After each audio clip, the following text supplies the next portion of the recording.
अस्सलाम वालेकुम नाजरीन, सियासत टीवी के कौमी खबरनामे में आपका इस्तकबाल है। मैं हूं मन्नान जाबरी। सबसे पहले पेश है हेडलाइंस। अखिलेश यादव की चीफ इलेक्शन कमिश्नर पर कड़ी तनकीद। कहा, इलेक्शन कमीशन के गैर इंसानी रवैये की वजह से BLOs खुदकुशी कर रहे हैं। SIR की शफाफियत पर भी उठाए सवाल।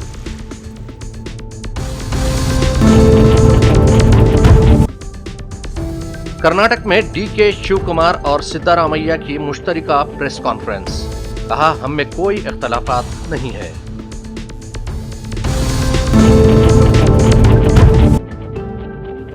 पतंजलि पर नाकिस गाय का घी बेचने का इल्जाम हुआ साबित। अदालत ने 1,40,000 रुपये का जुर्माना आयद किया।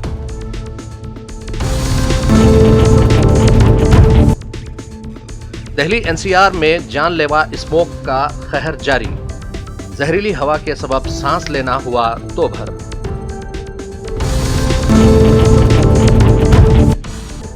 और समंदरी तूफान दतवा की दहशत। तमिलनाडु और पुडुचेरी के लिए ऑरेंज अलर्ट। कई अजला में स्कूल्स और कॉलेज बंद। समाजवादी पार्टी लीडर अखिलेश यादव ने एक प्रेस कॉन्फ्रेंस के दौरान इलेक्शन कमीशन और चीफ इलेक्शन कमिश्नर को कड़ी तनकीद का निशाना बनाते हुए कहा कि इलेक्शन कमीशन ने BLOs की जिंदगी अजीरन कर रखी है और काम के दबाव के हवाले से उन पर गैर इंसानी सलूक किया जा रहा है, जिसके नतीजे में BLOs खुदकुशी जैसे इंतहाई इक़दाम के लिए मजबूर हो रहे हैं। पहले भी मैं ये बात कह चुका हूं कि उत्तर प्रदेश में लगातार शादियां हो रही हैं और शादियों के समय पर लोगों को एक दूसरे के यहाँ आना जाना, शादी की तैयारी करना, सब व्यस्त हैं और इतने कम समय में SIR कराना और पूरे प्रदेश का, और किस किस को आपने जिम्मेदारी दी है, यहां तक कि जो नगर पालिका के सफाई कर्मचारी हैं उन्हें भी सहायक बनाया हुआ है। अब आप सोचिए, इतना बड़ा फॉर्म है, इतना टेक्निकल चीजें उसके अंदर हैं कि अगर मान लीजिए BLO नहीं कर पा रहा है तो उसके लिए सहायक बनाया गया सफाई कर्मचारी। और इस फॉर्म को बंटवाने में जल्दी बटा नहीं बटा। जो सरकार का डेटा बता रहा है वो ये बता रहा है कि सभी फॉर्म बांटे जा चुके हैं, लेकिन ग्राउंड पे जब हम देखते हैं तो वो बांटे नहीं गए हैं और फिर उसी तरह का कलेक्शन का रिकॉर्ड बनाएंगे। ये सोची समझी रणनीति, साजिश, षड्यंत्र है कि बाबा साहब भीमराव अंबेडकर जी के दिए हुए संविधान के तहत जो हमें वोट डालने का अधिकार है, उस अधिकार को छीनने की तैयारी है। SIR के बहाने वोट डालने का अधिकार छीन रहे हैं, आरक्षण छीनेंगे, आपकी पहचान छीनेंगे, आपके ऊपर उल्टे सीधे दबाव बनाएंगे। जब सरकार के लोग इसी बात पे दबाव बना रहे हैं कि वो ड्यूटी पे ही नहीं थे, पहले से ही बीमार थे। गुज़िश्ता रोज तृणमूल कांग्रेस के अरकान ने भी चीफ इलेक्शन कमिश्नर को तहरीरी याददाश्त हवाले करते हुए इल्जाम लगाया कि इलेक्शन कमीशन खुली जानिबदारी का मुजाहरा कर रहा है और मुसलमानों समेत ऐसे वोटर्स के नाम हज़फ किए जा रहे हैं जो BJP को वोट नहीं देते। बंगाल क्यों? और वोटर नहीं है ये बोल के हर स्टेट के जहाँ जहाँ बंगालीज लोग हैं वहाँ पे टॉर्चर हो रहे हैं। वहाँ पे जज जब मेरा कॉन्स्टिट्यूंसी से भी बीरभूम से भी लेके गया, वहाँ पे बांग्लादेश भेज रहे। इसका कोई सलूशन है ही नहीं। उनको लगे ये बांग्ला है नहीं, ये कोई डिफरेंट लैंग्वेज बोल रहे, तो वो इंडियन है ही नहीं, वो बांग्लादेशी है। ये कौन प्रूफ करेगा, क्यों करेगा? उसका हिम्मत क्यों है जो ये बंगाली बोलने से आप बंगाली हो लेकिन बांग्लादेशी हो? ऐसा तो बोल नहीं सकते। सेकेंड, जो वोटर लिस्ट अभी तक जो लिस्ट के बारे में हम लोग जितना भी ऑब्जेक्शन दिया है उसका कोई रिएक्शन, कोई रिजल्ट कुछ भी नहीं आए। लेकिन अगर ये वोटर लिस्ट गलत है, अगर मान ले ये वोटर लिस्ट गलत है, तो इतना जो लास्ट वोट हुआ सब गलत है। तो उसमें क्या करना है? सरकार को भी गिराना है, MPs को भी गिराना है, MP MLAs को भी, क्योंकि वो वोटर लिस्ट ही सही नहीं है। अगर वो वोटर लिस्ट सही नहीं है तो अभी भी वो नहीं सही नहीं है, अगर वो सही है तो ये वोटर लिस्ट भी सही होना चाहिए, सरकार भी सही है क्योंकि उसी वोटर से जीत कर आ गए। इसमें थर्ड जो है, इसमें एसआईआर के ये जो प्रोसेस चल रहे हैं, बीएलओ के ऊपर इतना टॉर्चर हो रहा है, इलेक्शन कमीशन नहीं मान रहे, बोल रहे नहीं कुछ टॉर्चर नहीं हो रहे, इतना काम तो करेगा ही। इतना काम मतलब क्या, इतना घर जाना, इतना फिलअप बोल रहे 4-5 का फिलअप नहीं, 60-70% लोग फिलअप नहीं कर सकते, एक गलत हो जाए वो कैंसिल हो रहे, तो फिर बीएलओ को करना पड़ रहा है। इतना लिस्ट है हम लोग के पास नाम का 39, और हम लोग जब बातें कर रहे थे आप एक खौरग्राम से एक रिपोर्ट आया तो 40 लोगों का मौत हो गया, जो आधा से आधा इलेक्शन कमीशन के नाम से सुसाइड नोट लिख कर भी दिया, उसमें भी वो लोग नहीं मान रहे। फोर्थ जो है, ये जो प्रोसीड्योर आप लोग कर रहे हो जिसमें आप बीएलए नियोग जो बोल रहे हैं, हम लोग बोल रहे हैं बांग्ला सहायता केंद्रों जो हम लोग का है उनको इंक्लूड करो, तो आपका भी काम अच्छा होगा, जल्दी हो जाएगा। अगर जल्दी करना है तो इनको भी इंक्लूड करो, ये हम लोग अप्रोच किया है। और लास्ट बिहार में जो बोल रहे हैं ये नहीं करना है वो नहीं करना है, तो अल्टीमेटली क्या किया बिहार में? बिहार में ये भी देखा है वोटर कार्ड ले जाके भी वोट नहीं दे पाए। कर्नाटक में क़ियादत की तब्दीली के मसले पर डीके शिव कुमार और सिद्धारामैया के माबैन इख्तलाफात की अफवाहों के बीच सिद्धारामैया और डीके शिव कुमार ने आज लंच पर मुलाकात की।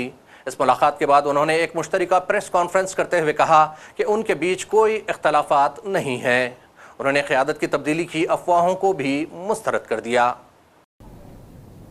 ನಾವು ಇವತ್ತು ಭೇಟಿ ಮಾಡಿದ ಉದ್ದೇಶ ಅನಗತ್ಯವಾಗಿ ಸಪರೇಟ್ ಚರ್ಚೆ ಮಾಡಿದ್ವಿ, ಕೆಲವು ಗೊಂದಲಗಳು ನಿರ್ಮಾಣ ಆಗಿದ್ದಾವೆ. ಇತ್ತೀಚಿನ ದಿನಗಳಲ್ಲಿ ಸುಮಾರು 1 ತಿಂಗಳಿಂದ ಗೊಂದಲಗಳು ನಿರ್ಮಾಣ ಆಗಿದ್ದಾವೆ. ನಾವು ಇಬ್ಬರೇ ಕೂತ್ಕೊಂಡು ಮಾತಾಡೋದು. ನಮ್ಮ ಉದ್ದೇಶ 28ರ ಚುನಾವಣೆ ಬಹಳ ಮುಖ್ಯ, ಲೋಕಲ್ ಬಾಡೀಸ್ ಚುನಾವಣೆ ಬಹಳ ಮುಖ್ಯ, ಕಾರ್ಪೊರೇಷನ್ ಚುನಾವಣೆ ಮತ್ತು ತಾಲೂಕು ಪಂಚಾಯತಿ, ಜಿಲ್ಲಾ ಪಂಚಾಯತಿ ಚುನಾವಣೆ, ಗ್ರಾಮ ಪಂಚಾಯತ್ ಚುನಾವಣೆ ಇವು ಬಹಳ ಮುಖ್ಯ. ಅದರ ಬಗ್ಗೆನೂ ಕೂಡ ಚರ್ಚೆ ಮಾಡೋದು. 28ರ ಚುನಾವಣೆಯಲ್ಲೂ ಕೂಡ ಕಾಂಗ್ರೆಸ್ ಅನ್ನು ಅಧಿಕಾರಕ್ಕೆ ತರಬೇಕು ಅಂತಕ್ಕಂಥದ್ದು ಚರ್ಚೆ ಮಾಡಿದ್ದೇವೆ. ನಾವಿಬ್ಬರು ಡಿ.ಕೆ. ಶಿವಕುಮಾರ್ ಅವರು, ನಾನು ಹೇಗೆ ಅಸೆಂಬ್ಲಿ ಚುನಾವಣೆಯಲ್ಲಿ 2023 ಅಸೆಂಬ್ಲಿ ಚುನಾವಣೆಯಲ್ಲಿ ಕೆಲಸ ಮಾಡೋದು ಒಟ್ಟಿಗೆ, ಅದೇ ರೀತಿಯಲ್ಲಿ ಮುಂದೆನೂ ಕೂಡ ಒಟ್ಟಿಗೆ ಹೋಗ್ತಕ್ಕಂಥದ್ದನ್ನು ತೀರ್ಮಾನ ಮಾಡಿದ್ವಿ. वज़ीर दिफा राजनाथ सिंह ने मसूरी में LBSNAA के तलबा से खिताब करते हुए कहा कि तलबा में जोश और जज्बा ज़रूरी है। उन्होंने इस मौके पर पाकिस्तान को भी इंतबाह दिया और ख़बरदार करते हुए कहा कि हिंदुस्तान में किसी भी किस्म की दहशतगर्द सरगर्मियों को बर्दाश्त हरगिज़ नहीं किया जाएगा।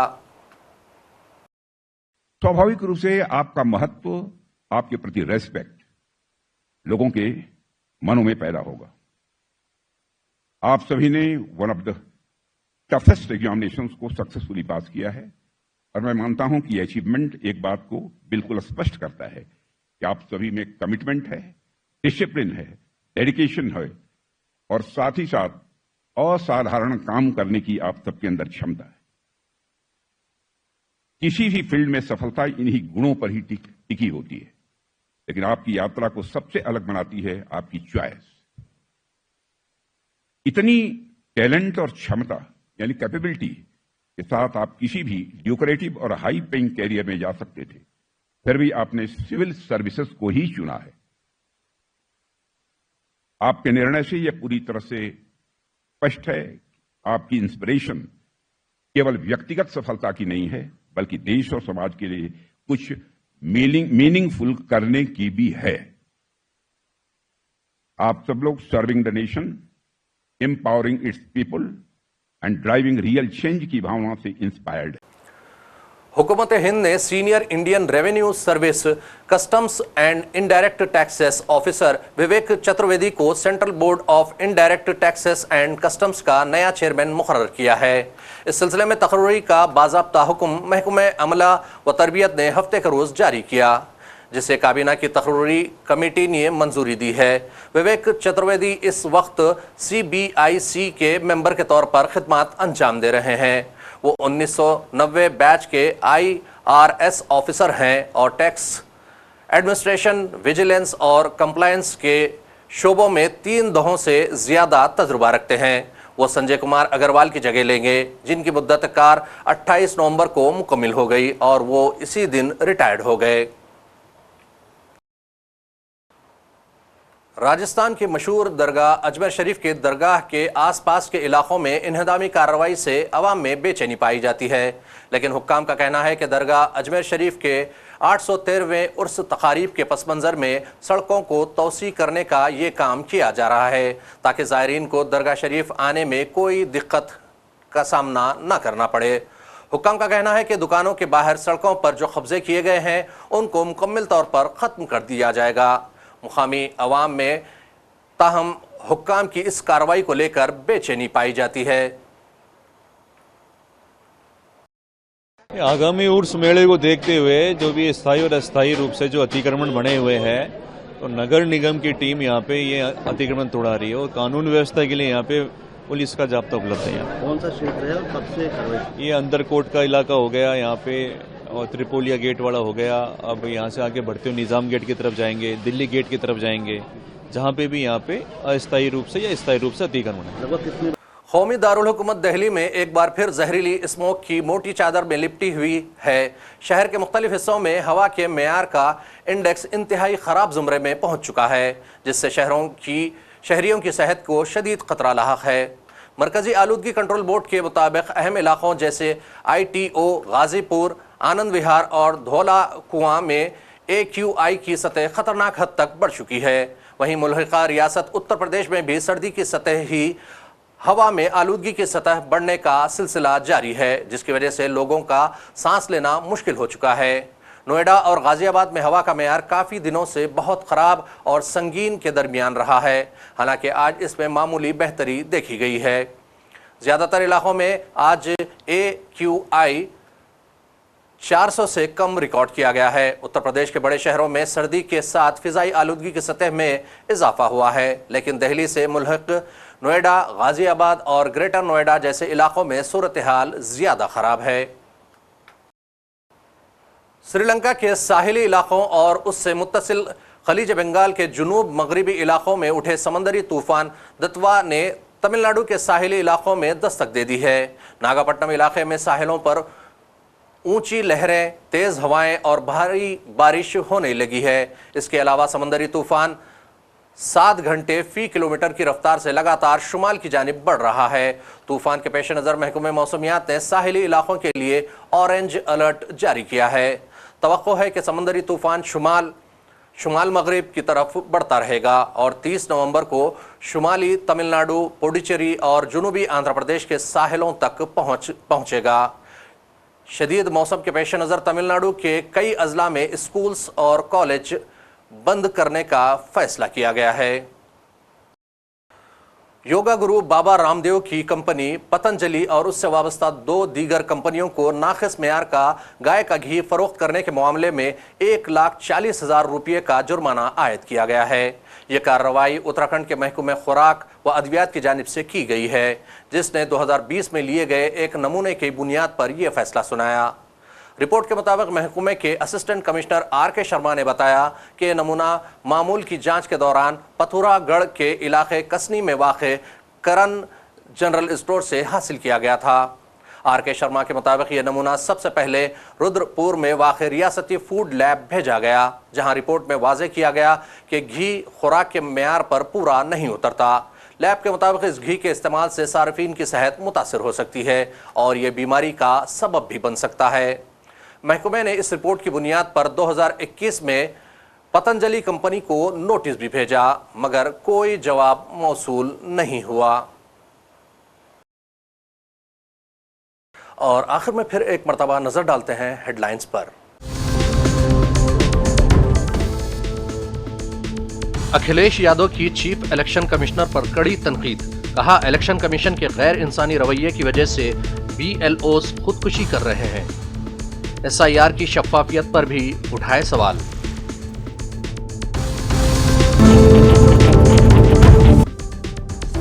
कर्नाटक में DK शिवकुमार और सिद्धारामैया की मुश्तरका प्रेस कॉन्फ्रेंस। कहा, हम में कोई इख्तलाफात नहीं है।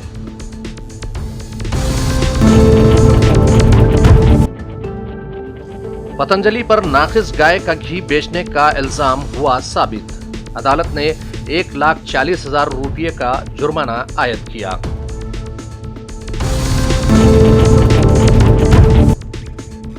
दिल्ली NCR में जानलेवा स्मोक का कहर जारी। जहरीली हवा के सबब सांस लेना हुआ दोभर।